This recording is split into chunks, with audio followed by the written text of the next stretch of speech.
WhatsApp guys, চলে এসেছি নতুন একটি ভিডিও নিয়ে। আর প্রতি বছরই কিন্তু চলে আসি কংসাবতী নদীর আপডেট নিয়ে।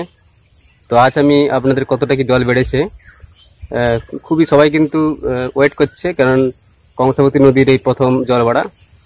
তো অনেকে কমেন্ট করছে যে কংসাবতী নদীর আপডেট কি দাদা, তো সেজন্য আমি ভিডিওটা নিয়ে এলাম। চলুন কতটা কি জল বেড়েছে সমস্ত কিছু দেখাবো এই ভিডিওতে, সঙ্গে থাকুন।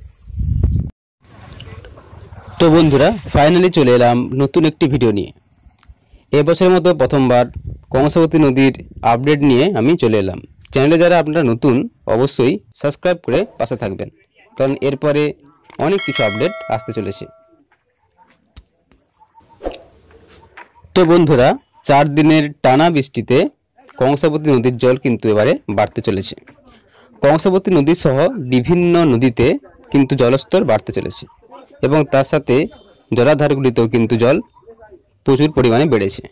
তো বন্ধুরা, এই যে জায়গাটি, এটা হলো টাওয়াগাড়া গাড়িঘাট, যে জায়গাটা নৌকো বাঁধার কাজ চলছে এবং খেয়া পারাপার হয়ে থাকে এবং প্রচুর মানুষ এই জায়গা দিয়ে কিন্তু খেয়া পারাপার করে থাকে। খুবই গুরুত্বপূর্ণ একটি জায়গা এবং এখান থেকে 2 কিলোমিটার দূরে এই যে জায়গাটা দেখতে পাচ্ছেন, এটা হলো তেমোয়ানি অঞ্চল। এই তেমোয়ানি অঞ্চলে কিন্তু জলের গভীরতা মাপক স্কেলগুলি অবস্থিত। আমি সেজন্যই কিন্তু এই জায়গাতে এলাম, যাতে করে জলের যে প্রকৃত মাপ সেটি যাতে জানা যায়। এই মুহূর্তে বন্ধুরা জলের মাপ রয়েছে 1550, অর্থাৎ 16 পন হলে কিন্তু একটা বিপদ সীমার উপরে বইছে বলে ধরা হয়। তো 16 পন হতে কিছুটা বাকি, কিন্তু স্থানীয় লোকদের মুখ থেকে শোনা যাচ্ছে যে এটি সম্পূর্ণ বৃষ্টির জল, সেভাবে কিন্তু জল ছাড়া হয়নি।